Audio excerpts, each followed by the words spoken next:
So, I brought us over to the unit. Up here, you have a nice little holder. Hold your Allen key or hex key. You also have 2 magnets for the blades on the interior of it. And you have instructions right on the unit on how to remove the blades. So let's read this off real quick. So it says to make sure to turn off the planer and remove or unplug the cord. You don't need to remove it, just unplug it. You need to loosen these 2 hex screws or hex bolts to remove the dust collector shroud.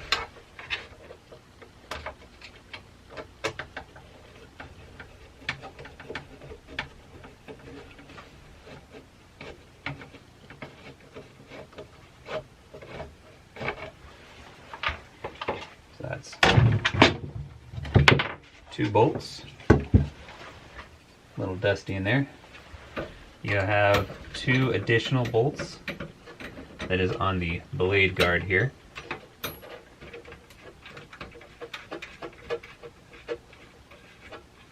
Just kind of set those in the tray there.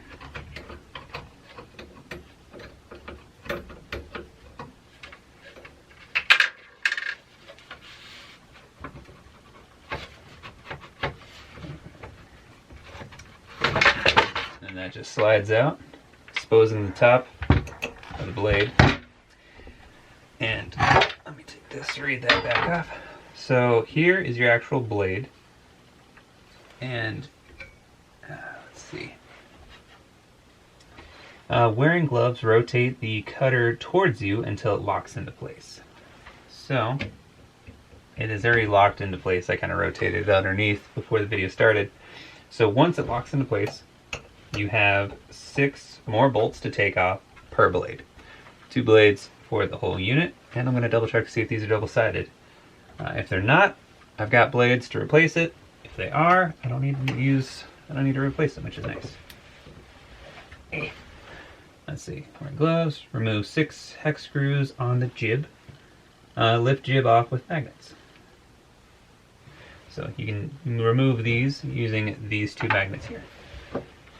Let's see if I can get these pop loose. There we go. Just 1 loose. 2 loose.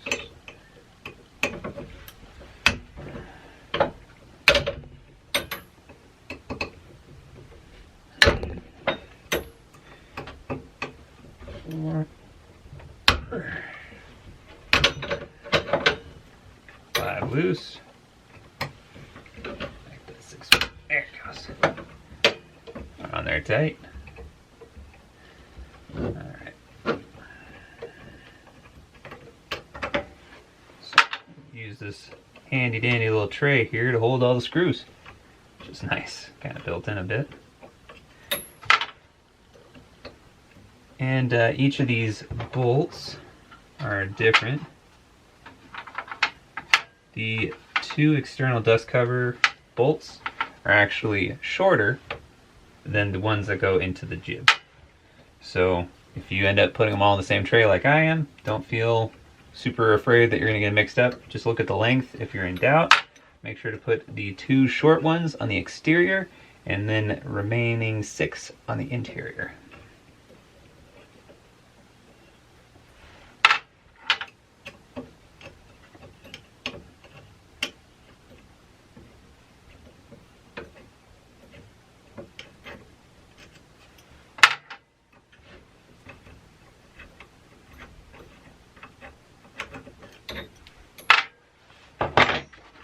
Magnets here.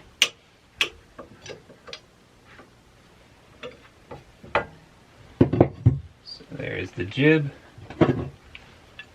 So on here, the blade is on this back side here. So the blade goes to the side closest to the bolts. There's excess metal on the back side that hooks in, so just keep that in mind.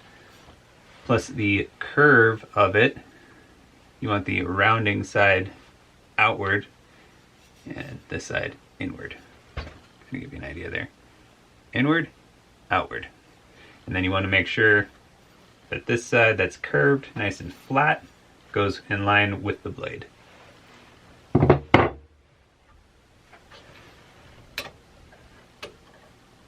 Awesome. So the blades are double-sided. Carefully here. Ooh, yeah. So there are a couple of chips I didn't even notice. So this one is the one that I had noticed right off the bat. But looking on this blade here, get some of this dust off so you can see, there are a couple little rattled spots. Probably from knots or additional pieces of copper wire I didn't notice. So it is definitely worth a rotate to the nice, good, clean, fresh, and ready side. So, also, on here you have a kind of angle here, flat, and then angle down. So that side needs to go up, and you need this to kind of cup downward onto the jib. So looking at it here, the damaged side I'll put towards the inside of the jib, and then put the blade on the outside. So these, when they line up like that.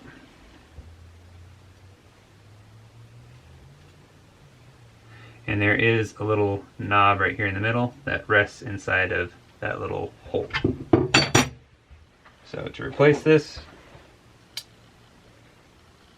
I will reuse the magnets so I don't end up cutting myself. Should be wearing gloves. Have it not to. I don't have any gloves nearby, but you should be wearing gloves.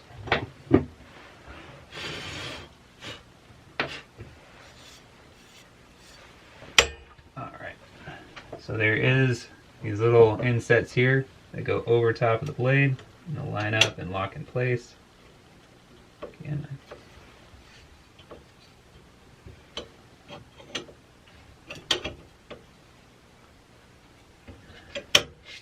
goes. Now I'll go through the process of reattaching all of these. Put those two off to the side since I decided to mix them.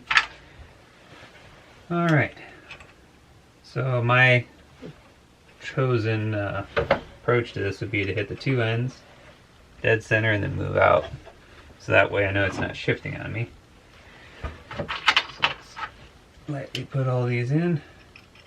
An even number, so we'll just do the every other trick once you do the two ends.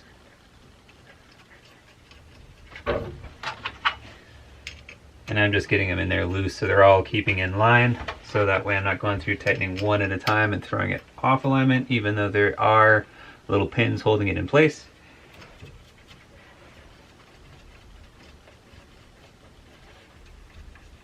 Just get everything close, don't get it tight, and then go through.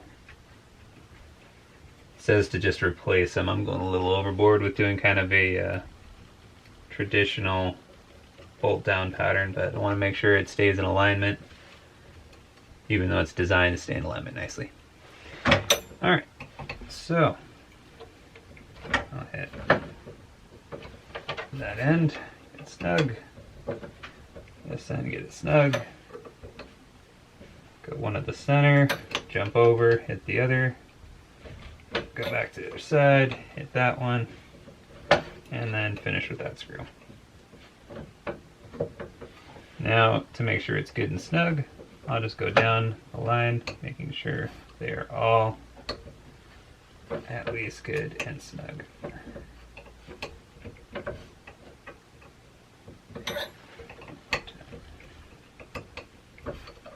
And I'm not killing it, because you never know, you might need to replace it again. Alright, tighten screw securely. That is in bolt. Alright, now you need to push this cutter wheel release. Let's see if it's a slide. There we go.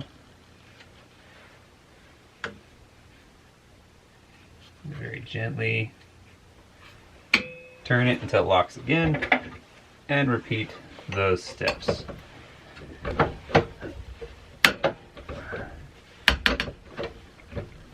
Go. Since I'm just taking them off, I'm not too worried about a bolt pattern. Just being cautious, taking them off earlier.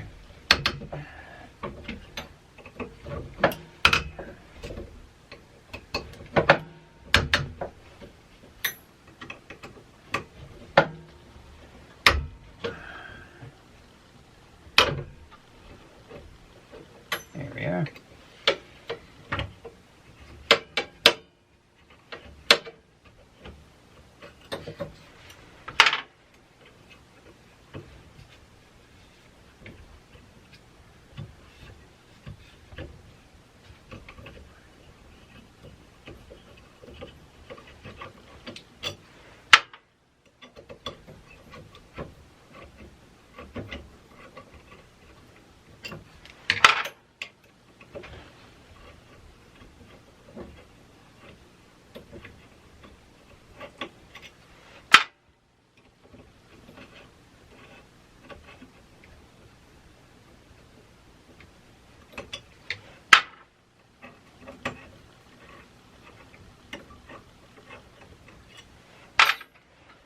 Alright, so just like the other side, we'll use the magnets. Kind of lift this out of the way. Same setup, an idea. Hook the blade, pull it out. This one as well had the same spot with a big chip out of it. Like I said, it was within the center 6 inches or so. Other side is perfectly brand new, which is awesome. So I can just spin that around to the brand new blade. Kind of use this as a table. Put those back on the little pegs. There it is. Since I have a chance to look at this, it just has very fine dust on it, but there's nothing on the interior of this that is damaged or having large chunks of anything in it. So, set that on top. Grab the little magnets.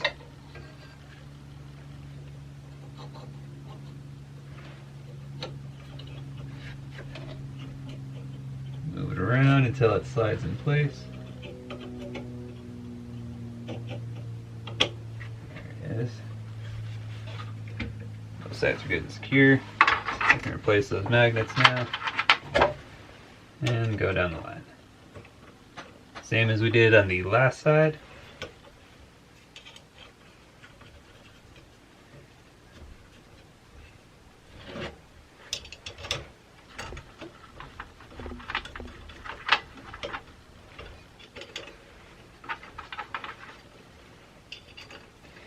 I'm just getting these in to get them in right now. Then I'll go through and actually kind of torque spec them a little. Not that that's the appropriate one, just makes me feel a little better having done quite a bit of mechanics work and just general fabrication. It's always good to have kind of a pattern you follow to make sure everything kind of gets evenly tightened down. Alright, so we'll go through. Get that snug. That one snug. Into the center. Over one. Back over. And there. Now I'll make sure everything is good and tight.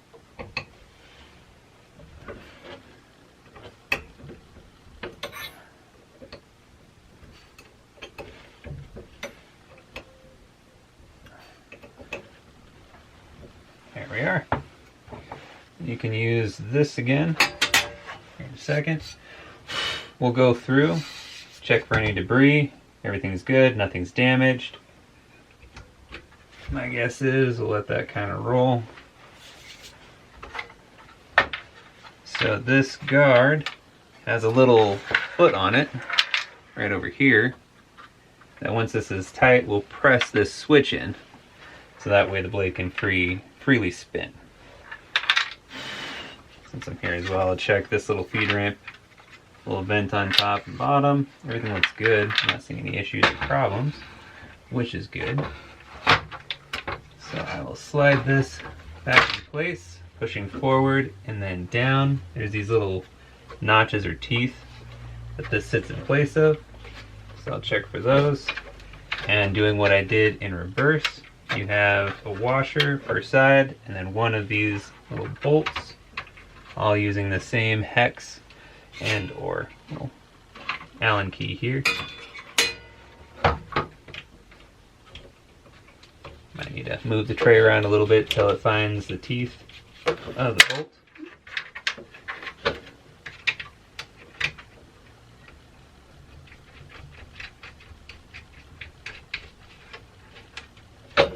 snug by hand. And since this is plastic, you don't need to overly kill it and crack the plastic and just tighten it down like crazy. This is just a dust shroud and a blade cover, so it isn't anything that'll come apart and hurt you or damage anything.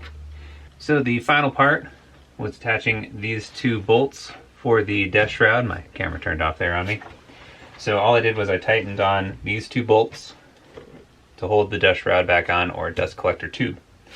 And past that, make sure your magnets are down and locked, as well as your little Allen key here, locked in place. Plug it in and you're off to the races. The unit should be 100% ready to go, no issues or problems, and the blades that do come on it are double-sided, so you don't have to purchase additional blades. I did purchase some additional blades just because I didn't know for sure, so that way I didn't have to run to Harbor Freight and a day, all that fun jazz. So this is good to go. Hopefully you found this informative, and hopefully this will help you if you have any questions with this particular model. I know a couple of planers have it to where you do all the replacement underneath, which is possible with this one. For whatever reason, if you just can't get these off, or it's JB welded on or something like that and you got it secondhand, you can still get to the blade underneath. It'll spin freely though. The secure switch is on this side, so it will lock in place only if that switch is not pressed. So you'd have to take this guard off, or you'd have to figure a way to kind of hold it in place, which is dangerous and not suggested. But if you absolutely had to, for whatever extenuating circumstance, you can still just elevate the planer and take the bolts out from underneath, because it is still exposed underneath to be able to do so. So, like I said before, hopefully you enjoyed. If you did, hit the like button. Make sure to hit that subscribe button. If you haven't already, hit the notification bell if you want notifications in every one of these little videos that come out. And hopefully this has been a nice little tidbit or helpful bit from good old Double Bits Workshop for you. I love this thing. Gonna keep saying it. It's been an integral and wonderful part to the shop. Have yourself a good one, and we shall see you in the next video. And this has been blade changing out on the Bauer 12.5 inch thickness planer. Have a good one.